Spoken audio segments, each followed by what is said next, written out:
Hello, welcome to Lemon Studios, where we talk anything and everything entertainment. I'm, of course, the Lemon himself, Ezekiel Lemon, and this is my review for Marvel's What If Season 3, Episode 2. But before we get into that, let's get the house clean out of the way, shall we? I'm going to leave a like, comment below, and let me know your thoughts on Marvel's What If, and of course, hit that subscribe button as it helps me grow into my YouTube career. I would greatly appreciate it. Now, all that out of the way, let's get into the review, shall we? So this was Agatha's episode, and it was simply what if Agatha went to Hollywood and became an actress and learned about the Celestials and the Eternals and knew about the Celestial that was building in Earth all this time and what would come of that situation. And I gotta say, guys, I'm not gonna keep you here for long. I absolutely love this episode. To me, this is one of the upper tier of Marvel's What If.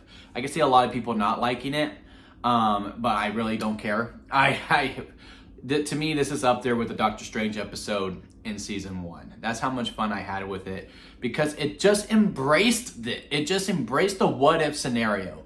Okay, so Agatha becomes an actress. What would she do to get the celestial power? Okay, she knows this ritual and it has to be really big. It has to be really big proportion and it needs a big giant production. Who can she get that's rich enough and has an ego that's just as big as her in order to do that? Oh, Howard Stark. Get him on the action. Now he's like this big time producer. He's saying, I mean, Howard was so funny to me all the way through with all the lines, the lingo, with how he was talking, how he was doing commentary as he was directing the movie. Just a real laugh riot for me. I also love the aesthetic that we had, especially when we cut to in the camera. It was like those 1930 pictures, even though I believe it was in the 1970s when Howard was around. Just loved all that. Loved Kingo coming into play with it, and how much the Eternals were a real factor in it, and how the Celestials were in it as well, and how, you know, Agatha is just building up like she does in Agatha along, just taking power. She took all the Eternals' power. Kingo was the last one left. They have this nice, beautiful dance sequence all the way through, which I do think Kingo's team won between him and Agatha's dancers. And the way they were talking back and forth with it, how they were being inside baseball with the Hollywood terms. But yet you can still clearly see what they are talking about all the way through. And then how he just goes along for the ride. Howard knew all along as well. Like, yeah, I know you're a witch. Yeah, I know you're an Eternal. You just saved me money you saved me on budget though. So just have me film it and let's make some more money together. It was just a real laugh where I loved everything that we did about it. And I loved just how bonkers it went towards the end with Agatha becoming Celestial when she takes the power up, and then she takes the other Celestial and she's like, yeah, no, I just wanted the strength. Comes down to her, crap, I just said his night. Kingo. It comes down to her and Kingo coming together, and he's like, look, you're people. You're just like you and me. You want to have your name in the lights and all that. Using her conversation that she had with him against him, ends up at the Chinese theater, and then the watcher saying, yep, even happy endings. But everyone loves a good cliffhanger. You see the other Celestials come up. I'm like, well, I guess the Celestials are going to be the bad guys, the main bad guys in this season, and I'm all for it.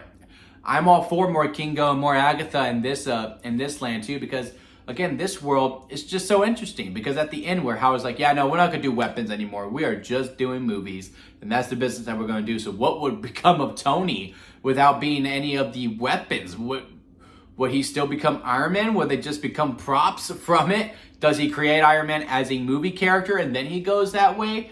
I don't know, but man, I just loved every single thing about it, with the possibilities of it, and just with how much wacky fun this episode was. I cannot recommend it enough.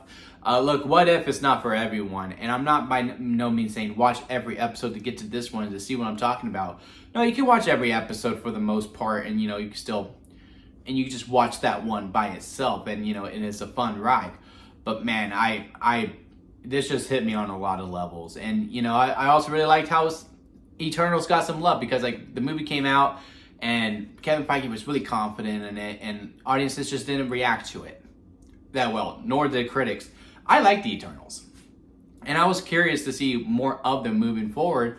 But now it looks like we're not going to get that. And, you know, if this was as close as I was going to get to that sequel, then, you know, by all means, that's fine as well. And again, Agatha just fits like a glove within this whole MCU. And I just love how much of a bigger character she's become. But let me know what y'all think about this episode. Again, I'm not going to take too much of your time. I absolutely loved it. To me, it is truly one of the best What If episodes in the whole entire show. to me personally, and I hope this is a tie into the finale when we start to merge them all together, and it is like an Agatha-led one all the way through, especially how OP she is at the end of this episode. If you made it this far in the review, please leave a like. I do greatly appreciate it. Again, go down to the comments, let's have a conversation about it. Had a good time with this. And again, hit that subscribe button as I am trying to grow into my YouTube career, and I got a lot of stuff planned for y'all in 2025. Got a lot of things to cover, so I hope you're along for the ride for that. And until next time, guys, I'll see you here at Limit Studios.